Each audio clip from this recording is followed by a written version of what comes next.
Hi everyone, I'm Esther and welcome to Trueluv's Corner. I am so excited to start this journey with you. This space is set up for young girls who were raised in a Christian home just as I was and may feel like their parents are being too strict or too sheltered. I just want you to understand that the way you were raised is a blessing and not a burden. Trust me, I have been there. Let me just share a story with you about myself so that you get to know me and I also get to know you. I grew up in Ghana in West Africa.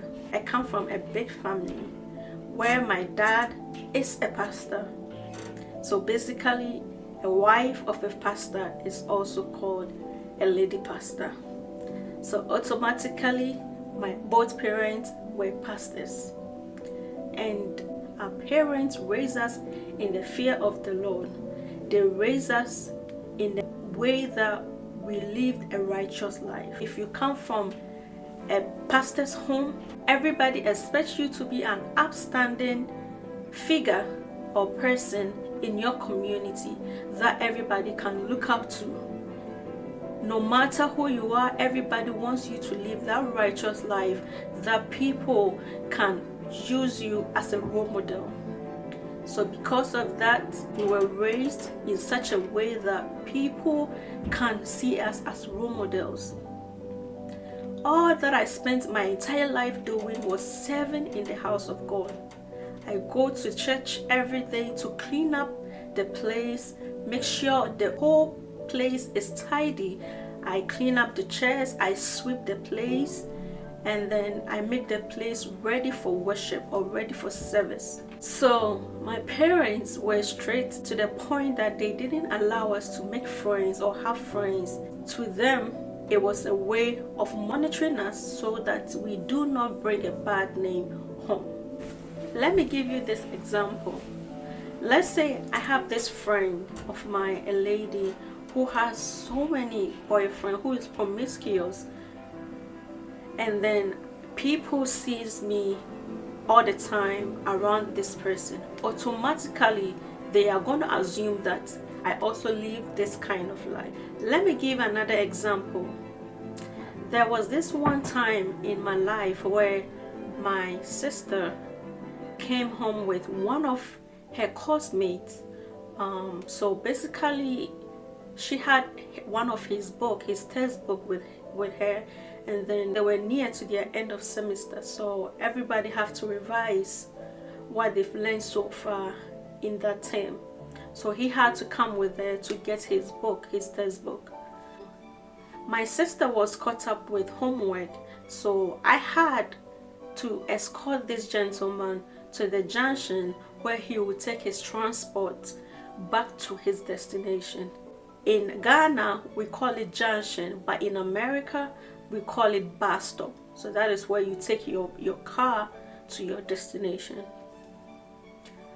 After I escorted him and on my way back home, I met our ebusuapeni. So ebusuapeni is a tree word in Ghana, but in English or in America, we will say that is the head of a family or the head of a household. Let me just briefly explain this further. In the nuclear family, the father is known as the head of the family. But in the extended family, where we have my cousins, my nephews, and everybody, there is this one person that is classified as the head of the whole extended family. And that is the person who is called the ebusuapeni. And that's the person that I am talking about. So I met this gentleman, and then he called me and he said, "Esther, what was that?" And I was confused. I was like, "Uncle, what are you talking about?" And then he said, "I just saw you with that guy walking on that street. Who is he? I don't want to see you this way again. I do not want to see you with any guy. You are not of age. You are not expected to date at this age. You need to focus on your Christian life and then focus on your education." I became a bit frightened at that time. So I said, "Uncle, please, I am sorry, but I'm a bit confused." And then he said, were you not the one who, in this dress that I saw you on that route, walking down the road with this gentleman? I said, oh yeah, uncle, please, you are mistaken. That is my sister's coursemate. He just came home with my sister to take his book from my sister because they are getting close to the end of semester and he needs to study for his exam. So he said, oh, okay.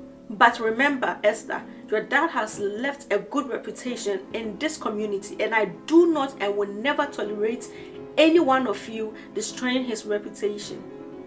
I then went ahead to apologize to him, and then I told him this would never happen again. It was a promise that I made to him. So now back to my story. Me coming from a strict Christian home, my parents did not allow us to have any boyfriends. They did not even allow us, me for instance, to have female friends. Not because they don't want anybody around me. No. They wish I could have friends, but they were afraid that I could end up picking some characters that does not glorify God, or that was not being taught by them. So to prevent all these, they have to shelter us in a way that they could have their eyes on us 24/7. I couldn't go to parties, I couldn't have boyfriends, I couldn't dress anyhow. I always dress modestly. So mind you, in Africa, once you are known as a pastor's child, oh my God, no matter who this person is, it could be a child. If they see you dressed in a scandalous way, immediately they'll call your dad or your mom and tell them. So it felt like I was living my life in a way that every eyes was on me. Everywhere I go, even if I go to the church, even if I go out to buy groceries, wherever I find myself, even in the corner of my room, it's like somebody's watching me. I couldn't live my life the way I wanted to live. Everybody had the right to punish me or have the right to confront me when I do something wrong. So it was a peculiar life. It was full of fun. Sometimes I enjoyed the fame, sometimes too I just hate it because anybody can just lie. You know, some of my friends, they just bully me. You know, they'll be like, oh, Esther, lend me let's say $10. If I say I don't have, they'll be like, I'm going to lie. I'm going to lie to your dad that you stole my $10. Then I'll just give it to them because I don't want my dad to punish me. Because they realize that if my dad finds out any bad thing about me or any of my siblings, he's gonna whip you. Yeah, you get your butt whipped. He's gonna beat you. Yeah, so it was fun, but sometimes too it wasn't fun at all. It got to a point where I wish that sometimes I had my freedom. I wish I could have a boyfriend and get to know how it feels to have a boyfriend, but at the same time my parents didn't allow me to have any boyfriend. I felt frustrated and thought I was missing a lot in life. But as I sit on this couch today, I must tell you, that was the best training ever any parents can give it to their child. It keeps your life in check. It makes you live that righteous life that it's like, I am proud of myself. I sit here today and I boldly tell you that I am proud of myself, and all these proudness as a result of how my parents and all my community raised me, because it wasn't just my parents that raised me to live in a righteous way, but my community as well. The reason why I felt frustrated was because sometimes in class I just overhear my mates. They'll be talking about their boyfriends, or their boyfriend this, their boyfriend that. My boyfriend bought me ice cream, my boyfriend bought me an iPhone, my boyfriend did that for me. We went to a pool party, we went to this club, he bought me this dress and all of that. And when I hear all these things, sometimes I feel so bad at that moment. I feel like, oh, why am I missing out a lot?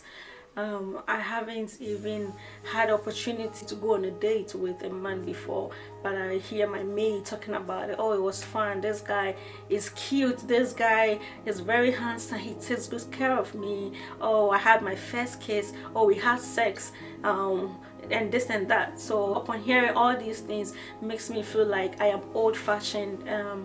It really hurts me, but immediately I step out from class or when we close and I get home, I feel relieved. I feel like, no, I am not missing out, but rather I am having the best training.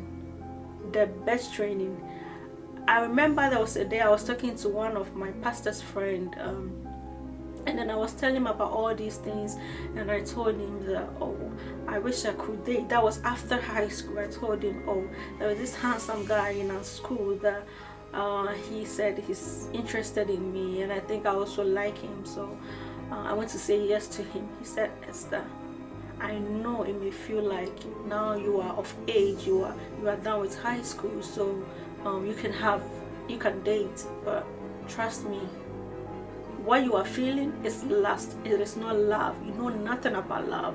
You are too naive to enter a relationship right now. Please listen to me and don't enter into a relationship right now. And then he told me the good side and the bad side of it all. And I sit here today and I say, God bless him. He's called Stephen, just like my wonderful husband. So I sit here today and I say, God bless you, Mr. Stephen, for those encouraging words that you told me some years ago. It's made me a better person. Now, marrying Stephen, my husband, having him around me is the best feeling. It's the best feeling. Like, it feels great to wait. It feels great to wait, because when you wait, the reward that you get afterwards, it's massive, it's mind-blowing, it's so enjoyable. I think I have said so much, so I just want to end here. Before I leave, I want to offer these encouraging words to you. If you are feeling like your parents are holding you back, or you are different from your friends, I want you to know that you are not alone. You are worthy of love, and there is something so special about you. The lessons that you are learning now, even though it may feel tough, they are all helping you grow into that strong and an amazing woman. Trust me, I have been there, and I want to help you avoid all these mistakes that I made. I am here to talk with you, to support you, and to walk with you on this journey. If you ever need somebody to listen to you, or if you have any kind of question, I'm here for you. If you need an advice, I'm also here for you. Don't hesitate to reach out. I will be here through videos, posts, and live chat. Let's talk, let's grow together, and let's learn from each other. And remember, with God, all things are possible. Thanks for joining me here today. I am so excited to connect with each one of you and start this new chapter. You are not alone, and you are definitely not behind. You are exactly where you are meant to be. I'll be back soon with more. So stay tuned, take care, and I wish you all a Merry Christmas and a prosperous New Year. I love you all so much. Bye.